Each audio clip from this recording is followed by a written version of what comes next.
നിങ്ങളുടെ തീവ്രവാദ മനസ്ഥിതിയും നിങ്ങളുടെ തീവ്രവാദികളുടെ സമീപനമൊക്കെ ഞങ്ങൾക്കറിയാം. അതുകൊണ്ടാണല്ലോ ആർട്ടിക്കിൾ 370 പിൻവലിക്കാനുള്ള തീരുമാനം നിങ്ങൾ അധികാരത്തിൽ വന്ന് അങ്ങ് മാറ്റിക്കളയെന്ന് പ്രഖ്യാപിച്ചത്. ഞാൻ ചോദിക്കട്ടെ, സീതാർ യെച്ചൂരിയല്ലേ നാണമില്ലാതെ ഈ നമ്മുടെ കാശ്മീരിലെ ഹുറിയത്ത് കോൺഫറൻസുകാരൻ ഗിലാനിയുടെ വീട്ടിൽ പോയി വാതിൽ മുട്ടിയത്? ആ വീഡിയോ ഒക്കെ ഇപ്പോഴും അവൈലബിൾ ആണ്, മറക്കരുത് നിങ്ങൾ. ഇനി ചില കാര്യങ്ങൾ പറയാം. ഇനി അദ്ദേഹം പറഞ്ഞെന്താ, ഈ വികാരമളക്കുന്ന മെഷീൻ ഉണ്ടെന്ന് ചോദിച്ചു.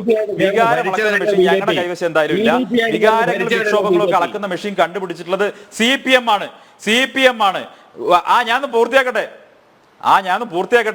ഈ വികാര വിക്ഷോഭങ്ങളൊക്കെ അളക്കുന്ന മെഷീൻ ഇരിക്കുന്നത് തിരുവനന്തപുരത്ത് AKG സെന്ററിലാണ്. ഞാൻ വേണമെങ്കിൽ നമ്മുടെ ടീച്ചറോടും അതുപോലെ അത് അന്വേഷിച്ച AK ബാലനോടൊക്കെ പറഞ്ഞിട്ട് ആ ഒരു മെഷീൻ താങ്കൾക്ക് സപ്ലൈ ചെയ്യാൻ വേണ്ടി AKG സെന്ററിൽ വിളിച്ച് ആവശ്യപ്പെടാം. ഇനി ഞാൻ പറയുന്നത് മുഴുവനായിട്ട് അങ്ങ് കേക്ക്. ഇവിടെ ഞങ്ങൾ ഈ രാജ്യത്തിന്റെ സുരക്ഷിതത്വവും ഞങ്ങൾ ഈ രാജ്യത്തിന്റെ അഖണ്ഡതയും സംരക്ഷിക്കാൻ വേണ്ടി പോരാടുന്ന സമയത്ത് നിങ്ങളാണ് തീവ്രവാദ കക്ഷിയോടൊപ്പം ചേർന്നിട്ടുള്ളത്. PDP ഒരു തീവ്രവാദ കക്ഷിയാണ്. നിങ്ങൾക്ക് അഭിപ്രായം ഉണ്ടോ? നിങ്ങളുടെ മുന്നണിയുടെ ഭാഗമല്ലേ? നിങ്ങളുടെ കൂടി ഭാഗമായിട്ടുള്ള PDP തീവ്രവാദ കക്ഷിയാണെന്നൊരു അഭിപ്രായം നിങ്ങൾക്കുണ്ടെങ്കിൽ നിങ്ങൾ അതങ്ങ് പറഞ്ഞാൽ മതി. എനിക്ക് വിരോധമൊന്നുമില്ല. ഈ ചില കാര്യങ്ങൾ കൂടി പറയട്ടെ. അദ്ദേഹം പറഞ്ഞ ചില കാര്യങ്ങളിലേക്ക് കൂടി ബാക്കി പറയണോ? ഒരു സെക്കൻഡ്. സുഹൃത്തെ തടസ്സപ്പെടുത്തരുത്. കാശ്മീരിലെ കാര്യം ഞാൻ പറഞ്ഞു. ഇനി ബാക്കി കാര്യങ്ങൾ പറയട്ടെ. MSP ഗ്യാരണ്ടിയുടെ കാര്യം പറഞ്ഞു. MSP എന്താ, ചുക്കെന്താ, ചുണ്ണമ്പെന്താന്ന് അറിയാതെ വർത്താനം പറയാണ്. MSPക്ക് ഒരു ലീഗലൈസേഷൻ സാധ്യമായിട്ടുള്ള നടപടിയല്ല എന്നുള്ളത് ഡൽഹി ഹൈക്കോടതിയിൽ തന്നെ കേന്ദ്ര സർക്കാർ പറഞ്ഞിട്ടുണ്ട്. അതിന് ലീഗലൈസ് ചെയ്യാൻ സാധിക്കാത്ത പല പ്രശ്നങ്ങളും ആ കാര്യങ്ങളുണ്ട്. കാരണം അതിനൊരു തുടർച്ചയായിട്ട്, അതായത് MSP എന്ന് പറയുന്നത് ഓരോ വർഷത്തെയും വിളവിനനുസരിച്ചും ആ വർഷത്തെ വിലക്കനുസരിച്ചുമാണ് MSP ഡിസൈഡ് ചെയ്യപ്പെടുന്നത്. അതിന് തുടർച്ചയായിട്ട് ലീഗലൈസ് ചെയ്ത് ഒരു പ്രത്യേക വില കണക്കായി കഴിഞ്ഞാൽ കർഷകർക്കാണ് നഷ്ടം സംഭവിക്കുക. ഇത് എന്താണെന്ന് പോലും അറിയാത്തവരാണ് MSP ലീഗലൈസ് ചെയ്യണം എന്ന് പറയുന്നത്. വിവരക്കേടാണ് പറയുന്നത്. അടുത്ത കാര്യം അദ്ദേഹം പറഞ്ഞത് എന്താണ്? അദ്ദേഹം പറഞ്ഞത് NHA ദേശീയപാതയ്ക്ക് 25%. ഞാൻ ഒരു സെക്കൻഡ് ഒന്നുമല്ല. ഞാനൊന്ന് പൂർത്തിയാക്കട്ടെ. NHAയുടെ കാര്യം പറഞ്ഞു. ഇവിടെ ദേശീയപാത വികസനവുമായി ബന്ധപ്പെട്ട് 25% സംസ്ഥാന സർക്കാർ കൊടുത്തു എന്നൊരു കള്ള അദ്ദേഹം പറഞ്ഞു. ഞാൻ പറഞ്ഞു അങ്ങനെയല്ല. NHA 66ന്റെ മാത്രം ലാൻഡ് അക്വിസിഷനുമായി ബന്ധപ്പെട്ട് ലാൻഡ് അക്വിസിഷൻ കോസ്റ്റിന്റെ 25% കൊടുക്കാമെന്ന് കേരളം സമ്മതിച്ചു. എന്തുകൊണ്ട് സമ്മതിക്കേണ്ടി വന്നു? മറ്റ് സംസ്ഥാനങ്ങളിലൊക്കെ ദേശീയപാത നിർമ്മാണം അതിവേഗം പൂർത്തിയാവുകയും അവിടങ്ങളിലൊക്കെ 6 വരിപ്പാത നിർമ്മാണം പൂർത്തിയാവുകയും ചെയ്ത സമയത്ത് കേരളം മാത്രം അതിൽ നിന്ന് മാറി നിന്നു. കേരളത്തിൽ ലാൻഡ് കോസ്റ്റ് വളരെയധികം വർദ്ധിച്ചു. മറ്റ് സംസ്ഥാനങ്ങളിൽ 15 കോടി രൂപയ്ക്ക് 1 കിലോമീറ്റർ ദേശീയപാത നിർമ്മിക്കാൻ സാധിക്കുമെങ്കിൽ ലാൻഡ് അക്വിസിഷൻ അടക്കം കേരളത്തിൽ ആ വില എന്ന് പറയുന്നത് 100 കോടിയായി മാറി. സ്വാഭാവികമായിട്ടും കേരളത്തിന് 100 കോടി രൂപ 1 കിലോമീറ്ററിന് കൊടുക്കുമ്പോൾ മറ്റ് സംസ്ഥാനങ്ങളോട് അത് ചെയ്യുന്ന അനീതിയായി മാറും എന്നൊരു പ്രശ്നം അവിടെ വന്നു. എന്തുകൊണ്ട് സംഭവിച്ചു? CPM അടക്കമുള്ള കേരളം ഭരിച്ച സർക്കാരുകളുടെ തീരുമാനമെടുക്കാനുള്ള കഴിവില്ലാത്തത് കൊണ്ട് ലാൻഡ് അക്വിസിഷൻ വൈകി വന്നു.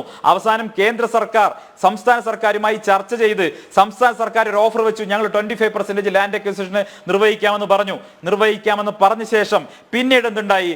നിതിൻ ഗഡ്കരിക്ക് നിങ്ങൾ കത്തയച്ചു. ആ കത്ത് നിതിൻ ഗഡ്കരി പാർലമെന്റിൽ വായിച്ചല്ലോ. ലാൻഡ് അക്വിസിഷന് മുഴുവൻ ദേശീയപാതകളുടെയും വികസനത്തിന് ലാൻഡ് അക്വിസിഷൻ 25% ഏറ്റെടുക്കാമെന്ന് വാഗ്ദാനം ചെയ്ത പിണറായി വിജയൻ അതിൽ നിന്ന് പിന്മാറിയപ്പോൾ നിതിൻ ഗഡ്കരി മറ്റേ ഓപ്ഷൻ വെച്ചു. എന്നാൽ നിങ്ങളൊരു കാര്യം ചെയ്യേ, ഇതുമായി ബന്ധപ്പെട്ട GST ഇളവുകൾ സംസ്ഥാനത്തിന്റെ GST അത് ഒഴിവാക്കിത്ത, അതല്ലെങ്കിൽ സർക്കാർ ഭൂമി കൊടുക്കുന്നത് അല്ലെങ്കിൽ പൊതുഭൂമി ഇതിലേക്ക് എടുക്കുന്നത് അതിന്റെ വിലയെങ്കിലും ഒഴിവാക്കി തരൂ എന്ന് പറഞ്ഞു.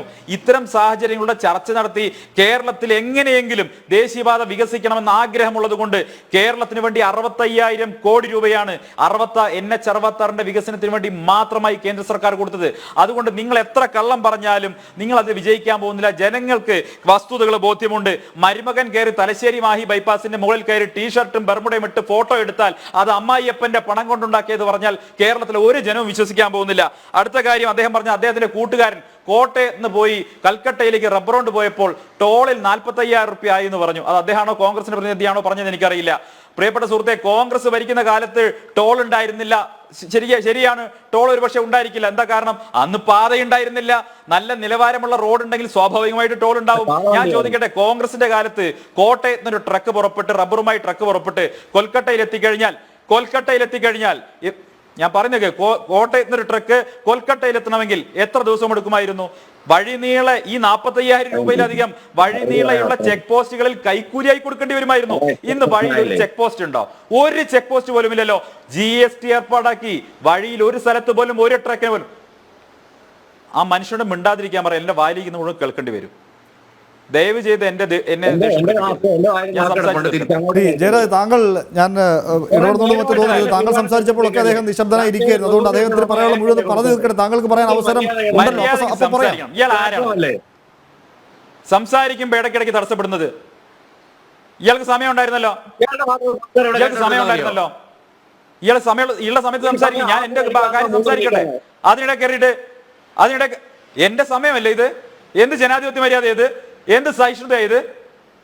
നിങ്ങളാണോ വലിയ സഹിഷ്ണുത പറയുന്ന ആളുകൾ, വലിയ ജനാധിപത്യം പറയുന്ന ആളുകൾ? ഞാൻ സംസാരിക്കുന്ന സമയത്ത് എന്തിനാണ് തടസ്സപ്പെട്ടത്?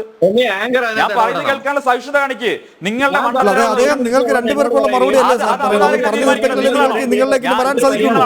അവതാരങ്ങളെ തീരുമാനിക്കേണ്ടത്. നിങ്ങൾ രണ്ടുപേരും പറഞ്ഞ കാര്യങ്ങൾ മറുപടി ചെയ്യണ്ടേ? ശ്രീ സന്ദീപ്, താങ്കൾക്ക് തുടരാം. ശ്രീ ജയരാജ്, അവർ പറഞ്ഞതിന് ശേഷം താങ്കൾ തീർച്ചയായും ഉറപ്പായിട്ട് വരാം. ഒന്ന് പറയും, ഒന്ന് പൂർത്തിയാക്കും.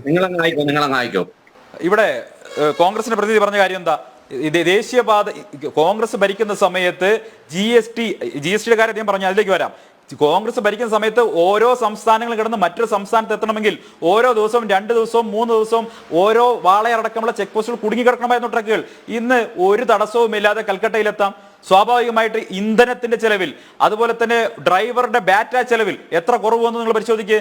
45,000 രൂപ ടോൾ കൊടുത്തിട്ടുണ്ടെങ്കിൽ അതിനേക്കാൾ കൂടുതൽ ലാഭം രാജ്യത്തിന്റെ എക്കണോമിയിലും ആ ട്രക്ക് ഡ്രൈവറുടെ ഉടമയ്ക്കും വന്നിട്ടുണ്ടാവും എന്നുള്ളതിൽ ഒരു തർക്കവും വേണ്ട.